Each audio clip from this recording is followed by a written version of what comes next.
Hello friends, नमस्कार friends. आज हम हल करने वाले हैं प्रश्नावली 5.2 को। कल फ्रेंड्स हमने प्रश्नावली 5.2 में ना ये तीनों प्रश्न को सॉल्व कर लिए थे ना। तो फ्रेंड्स अगर आपने कल वाले वीडियो नहीं देखे हैं तो एक बार जाकर जरूर से देख लें। हमने फ्रेंड्स इसका प्लेलिस्ट बना दिया है, उसमें सभी वीडियोज आपको चैप्टर वाइज मिल जाएगी। तो यहाँ पर फ्रेंड्स कल हमने 3 प्रश्न सॉल्व किए थे ना, जो भी शेष प्रश्न बच गए थे यहाँ पर कितना 4 5 6 ना। ये फ्रेंड्स तीनों प्रश्न को अभी हम आज के वीडियो में यहाँ पर सॉल्व करने वाले हैं। क्लियर है? देखिएगा। तो यहाँ पर फ्रेंड्स चौथे नंबर प्रश्न में क्या बोला गया। अच्छा, पहले तो फ्रेंड्स हमने आपको कल बोला था कि इसको घर पर बनाने का प्रयास कीजिएगा, है ना। अगर बनाए होंगे फ्रेंड्स, अब बना होगा तो अच्छी बात है, और नहीं भी बना होगा तो कोई बात नहीं, अभी सॉल्व करेंगे। देखिए, बोला गया था ना, यदि एल समांतर एम है ना तो निम्नलिखित आकृतियों में प्रत्येक एक्स का मान यहाँ पर ज्ञात करना है। इसमें एक्स का मान क्या है, इसमें एक्स का मान क्या है। तो चलिए समझते हैं चौथे नंबर को। देखेंगे फ्रेंड्स, सबसे पहले हमें पता है क्या करना है। इसमें ये 110 डिग्री दिया गया है ना, ठीक है। हमें इसका मान पूछा गया ना, तो हमें तो पता है कि अगर इस प्रकार से फ्रेंड्स अगर ये कोण है, ठीक है, और जस्ट इधर ही 110 डिग्री है तो 180 में से घटा देते हैं, क्योंकि फ्रेंड्स इन दोनों का योग 180 डिग्री के बराबर होना चाहिए। अगर ये 110 है ना तो हमारा ये 70 हो जाएगा, है ना। लेकिन अगर आपको ऐसा नहीं पता तो कोई दिक्कत नहीं है। ये फ्रेंड्स ये तो पता है कि 180 डिग्री का बराबर होता है। आप कहेंगे जी बिल्कुल पता है, लेकिन फ्रेंड्स ये हमारा 110 डिग्री है ना, है ना। तो जस्ट यहाँ पर लिखिए, ये चौथा का पहला हम सॉल्व कर रहे हैं, ठीक है। इसको फ्रेंड्स आप कुछ भी मान सकते हैं। यहाँ पर वैसे टी दिया गया तो लिख देंगे ना, 110 डिग्री प्लस टी, इन दोनों का योग 180 डिग्री है। कौन सा कोण है ये? रैखिक कोण है ना, तो लिखेंगे रैखिक कोण युग्म से। कोई दिक्कत नहीं है। अब फ्रेंड्स यहाँ पर आप खुद से हमें बताइएगा कि टी का मान अगर हमें निकालना है तो क्या करेंगे। 180 डिग्री में ये बोला 110 इधर आ जाएगा, माइनस में घटा देंगे। तो 180 डिग्री में फ्रेंड्स 110 यहाँ पर माइनस करेंगे तो टी का मान कितना आ जाएगा, 70 डिग्री। तो फ्रेंड्स अगर ये वाला 70 डिग्री है ना तो जस्ट ये भी 70 डिग्री होगा। किससे? तो फ्रेंड्स संगत कोण से। तो जस्ट यहाँ पर आप लिख लेंगे ना कि कोण एक्स बराबर हो जाएगा कोण टी के। किससे? तो संगत कोण से, ठीक है। इसलिए कोण एक्स बराबर भी 70 डिग्री आंसर आ जाएगा। कोई दिक्कत नहीं है। यहाँ पर फ्रेंड्स अगर ये 70 है तो जस्ट ये संगत कोण से ये भी 70 होगा। बुक है फ्रेंड्स, इसलिए हम बुक में नहीं लिख रहे, आप लिख लीजिएगा, ठीक है। अब यहाँ पर फ्रेंड्स दूसरा देखिएगा। इसमें बोला गया है ना कि ये वाला हमारा 100 डिग्री है, ठीक है। तो यार ये वाला 80 डिग्री है। तो देखिएगा, ये फ्रेंड्स एकांतर कोण क्या होता है, जस्ट एक दूसरे का अपोजिट। देखिए बाह्य एकांतर कोण है ना, ये वाला 100 डिग्री 80 डिग्री कितना आ रहा है, 180 180 डिग्री आ रहा है। आप कहेंगे बिल्कुल सही। तो यहाँ पर फ्रेंड्स ये 80 डिग्री है ना, तो जस्ट इसका अपोजिट ये वाला, तो ये कितना डिग्री का होगा, ये 80 है तो ये 100 होगा, तभी ना 100 और 80 180 हो जाएगा। आप कहेंगे बिल्कुल सही है। नहीं तो फ्रेंड्स आप एकांतर कोण मत लिखिए। आप ये देख लीजिए, जैसे अभी हमने यहाँ पर बताया था संगत कोण, ये दोनों बराबर था ना। तो जस्ट संगत कोण से देखेंगे ना, ये 100 है तो ये भी यहाँ पर ये 100 है तो ये कितना होना चाहिए, ये भी 100 ही होना चाहिए। आप वैसे भी लिख सकते हैं। तो जस्ट हम दूसरा तो एक ही लाइन में बन जाएगा, तो लिख देंगे ना कोण एक्स बराबर 100 डिग्री। किससे? तो संगत कोण से, ठीक है। आप चाहें फ्रेंड तो बाह्य का अंतर कोण लिख सकते हैं, नहीं तो डायरेक्ट यही लिख लीजिए ना। अभी हम जस्ट हमने आपको यहाँ पर बताया था ना, बिल्कुल संगत कोण से ही लिख लीजिएगा। देखिए यहाँ पर 100 लिखेंगे तो 180 180, यहाँ भी 100 आएगा तो 180 180, कोई दिक्कत नहीं है। तो जस्ट यहाँ पर पहला दूसरा दोनों सॉल्व हो गया है। आगे बढ़ते हैं। यहाँ पर देखेंगे फ्रेंड्स, ये रहा 5वां नंबर प्रश्न आपके सामने। बोला गया है कि दी हुई आकृति में ना दो कोनों की भुजाओं समांतर है। कोण ए बी सी 70 डिग्री है। देखिए ए बी सी 70 डिग्री है।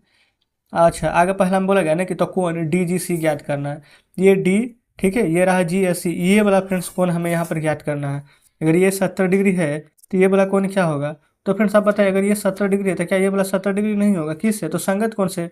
अब जस्ट ना दूसरा नंबर हमने आपको बताया, पहला दूसरा फ्रेंड्स दोनों इसी पर आधारित था। तो देखिए यहाँ पर लिखेंगे ना 5वां के पहला में, ये फ्रेंड्स यहाँ पर ए बी समांतर होगा किसका, डी जी का। तो यहाँ पर वही चीज़ लिखेंगे कि ए बी समांतर होगा डी जी का, ठीक है। अच्छा, और बी सी क्या है, इसको यहाँ पर देख रहे हैं ना, काट रहा है, यानी कि तिर्यक विभाजित कर रहा है। तो जस्ट यहाँ पर लिखेंगे ना कि बी सी तिर्यक है। आप कहेंगे बिल्कुल सही।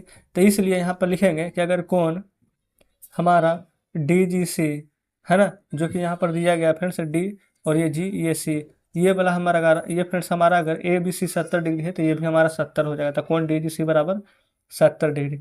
किससे? तो संगत कोण से। पहला कंप्लीट हो जाता है ना। दूसरा देखेंगे।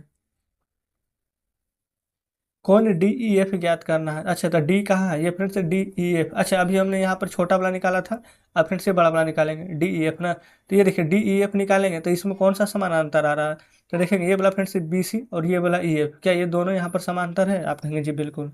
तो लिखेंगे बी सी समांतर हो जाएगा ई एफ का। अच्छा इसमें फ्रेंड्स से तिर्यक क्या हो जाएगा, जो इन दोनों को काट रहा है, तो आप बिल्कुल देख सकते हैं ये डी ई, ये फ्रेंड्स हमारे यहाँ पर तिर्यक हो जाएगा। तो लिख देंगे यहाँ पर से डी ई तिर्यक है। आप कहेंगे बिल्कुल ठीक है यहाँ तक। अब फ्रेंड्स आप ये बताइए कि यहाँ पर अगर ये वाला हमारा समांतर है ना, तो हमसे पूछा क्या गया था डी ई एफ, तो ये वाला डी ई एफ कितना हो जाएगा, तो फ्रेंड्स ये वाला हमारा 70 डिग्री है ना। अच्छा ये भी तो निकाले थे जो 70 डिग्री आया था डी जी सी, ठीक है। तो अगर ये 70 डिग्री है ना, तो जस्ट ये भी यहाँ पर फ्रेंड्स हमारा 70 डिग्री हो जाएगा, ठीक है। डी ई एफ ये भी 70 हो जाएगा, कैसे, तो ये भी संगत कोण से ही। तो यहाँ पर लिख लेते हैं कौन डी ई एफ बराबर 70 डिग्री, कैसे, तो संगत कौन से। आप बताएंगे फ्रेंड्स क्या कोई दिक्कत है इन दोनों प्रश्न में, नहीं ना। तो ये तो फ्रेंड्स बस समझ लिए कि नॉर्मल प्रश्न था, 5 नंबर तो सॉल्व ऐसे ही हो गया है। चलिए अब फ्रेंड्स आते हैं मेन यहाँ पर 6ठे नंबर में, देखेंगे। आपको लगेगा कि इतना सारा प्रश्न कैसे बनेगा, दिमाग खराब हो जाएगा, लेकिन कुछ भी नहीं है ना। सभी को बस फ्रेंड्स आपको समझ समझ कर बनाना होगा, बिल्कुल सभी प्रश्न बढ़िया से समझ जाइएगा। जैसे कि फ्रेंड्स इसमें ना पहले प्रश्न पढ़िए क्या बोल रहा है। नीचे दी हुई आकृतियों में ना निर्णय लीजिए क्या यह एल एम के समांतर है, क्या समांतर है कि नहीं, सिर्फ इतना ही आपको जानना है। बाकी फ्रेंड्स कुछ भी एक्स्ट्रा जानने की आवश्यकता नहीं है। देखिए 6ठा नंबर में ना, अच्छा फ्रेंड्स बताइए एल और एम के यहाँ पर समांतर कब होगा। जैसे कि फ्रेंड्स इन दोनों कोणों का जो अंतःकोण है ना यहाँ पर, तो फ्रेंड्स इन दोनों अंतःकोणों का योग कितना होना चाहिए, 180 डिग्री पढ़े हैं ना। तो देखिए इसको जोड़िए, यहाँ पर लिखेंगे ना 44 डिग्री प्लस 126 डिग्री, यहाँ पर आप लिख सकते हैं कि अंतः कोणों का योग से, है ना, लेकिन नहीं भी लिखेंगे तो कोई दिक्कत नहीं है। देखिए 6 4 10 का जीरो, 4 2 6 1 7 1, ओ नो। अच्छा फ्रेंड क्या हम जोड़ने में तो नहीं गलती कर दी, 6 4 10, 4 2 6 1 7 1, नहीं बिल्कुल सही है। 170 डिग्री आया, तो क्या एल और एम के समांतर है, आप कहेंगे बिल्कुल नहीं है।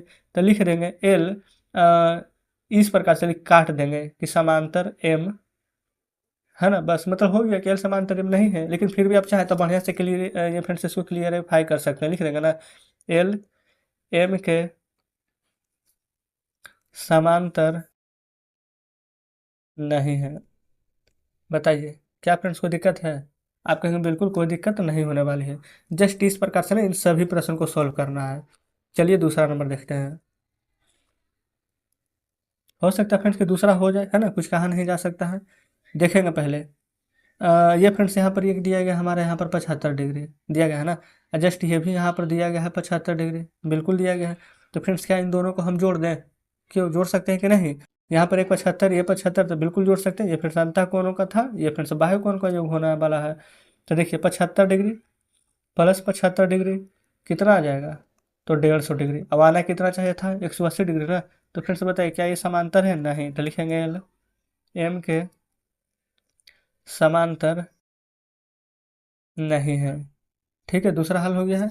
चलिए इसी प्रकार से फ्रेंड्स यहाँ पर हम तीसरा नंबर को देखेंगे, ठीक है। तीसरा नंबर में हमसे देखिए बोला गया है ना, ये हमारा 157 डिग्री है, ये हमारा 123 डिग्री है। जैसे फ्रेंड्स इसको भी यहाँ पर जोड़ देंगे। अच्छा ये देखेंगे ना ये तो वैसे भी समझिए कि एक तरह से निकाल सकते थे ना, शीर्षाभिमुख कोण से देखिए ना, ये 57 है तो ये भी यहाँ पर 57 आएगा, ये 57 ये 123 है। तो फ्रेंड्स इन दोनों को हम आपस में जोड़ सकते हैं ना, किस से, तो अंतः कोण का योग से। अंतः कोण का योग कितना होता है, 180 डिग्री। तो 57 में 123 जोड़िए ना, लिख लेते हैं 57 प्लस 123। तो 7 3 10 के जीरो, 5 2 7 1 8। अच्छा एक कितना आ गया है, 180 डिग्री ना। हमें चाहिए था कितना, 180 डिग्री ना। तो फ्रेंड्स यहाँ पर लिख देंगे कि यह समांतर है। अच्छा क्यों समांतर है, तो यहाँ पर ये भी लिख दीजिए, क्योंकि अंतः कोणों का योग 180 डिग्री है। जस्ट फ्रेंड्स इस प्रकार से तीसरा नंबर हमारा क्लियर हो जाता है। अब बताएंगे क्या यहाँ तक कोई परेशानी है, आप कहेंगे बिल्कुल कोई परेशानी नहीं है। लेकिन फ्रेंड्स यहाँ पर चौथा नंबर प्रश्न भी तो बचा हुआ है, इसको भी तो सॉल्व करना है, बिल्कुल। देखिए चौथा नंबर में ना ये फ्रेंड्स यहाँ पर दिया गया है 72 डिग्री, ठीक है। तो शीर्षाभिमुख कौन से, ये 72 है तो ये भी 72 हो जाएगा, आप कहेंगे बिल्कुल। तो ये वाला 72 हो जाएगा फ्रेंड्स। तो अंतः कोणों का जो क्या कहता है, इन दोनों को आपस में जोड़ देंगे, है ना। तो इन दोनों को आपस में जोड़ेंगे तो 98 में 72 यहाँ पर जुटेगा। तो यहाँ पर लिख देंगे 98 प्लस 72, ठीक है। तो 8 दो 10, 7 से 14, 14 दो 16, एक बाकी 17, तो 170 डिग्री आया है। तो फ्रेंड्स क्या एल के समांतर होगा? तो नहीं, तो लिखेंगे एल एम के समांतर नहीं है। क्लियर है? अच्छा फ्रेंड्स बताइए इसमें किस में दिक्कत हुआ है, एक बार फिर से हम रिवाइज करा दें। देखिए ये फ्रेंड्स पहले से ही अंतः कोण था, तो इन दोनों को जोड़ दिए, 180 का बराबर नहीं था। ये फ्रेंड्स शीर्षाभिमुख कोण से 75 इधर है तो इधर हो जाएगा, फिर अंतः कोण का योग करेंगे तो 75 75 150 में रहेगा, तो ये भी नहीं है। ये 57 था, शीर्षाभिमुख कोण से 57, ये हो गया, इन दोनों को जोड़े तो इसका आया था ना शायद तीसरा का, हाँ, तो ये 180 डिग्री आया था, यानी ये समांतर था।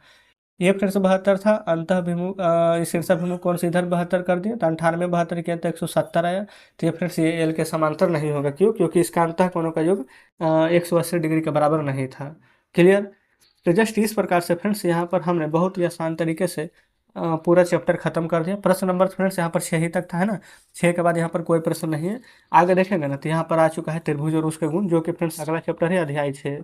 ठीक है, तो आज फ्रेंड्स हम ज़्यादा आगे नहीं बढ़ेंगे, आज हम 5.2 ही तक रहने देते हैं। तो फ्रेंड्स आज हमने यहाँ पर बहुत ही आसान तरीके से 5.2 को हल कर दिया है। अगर फ्रेंड्स आपको इस चैप्टर में अभी भी कोई डाउट है तो कमेंट बॉक्स में जरूर से बताइएगा। अगर कोई डाउट नहीं है फ्रेंड्स तो अच्छी बात है, कमेंट बॉक्स में भी लिखिएगा कि हम सभी प्रश्न बढ़िया से समझ गए। ठीक है, और फ्रेंड्स अगर आपने अभी तक हमारे टेलीग्राम ग्रुप और चैनल से नहीं जुड़े हैं तो बिल्कुल जुड़ जाइएगा, उसका लिंक फ्रेंड्स आपको इसी वीडियो के डिस्क्रिप्शन में मिल जाएगी। तो चलिए फ्रेंड्स ठीक है, मिलते हैं आपसे नेक्स्ट वीडियो में नेक्स्ट चैप्टर के साथ।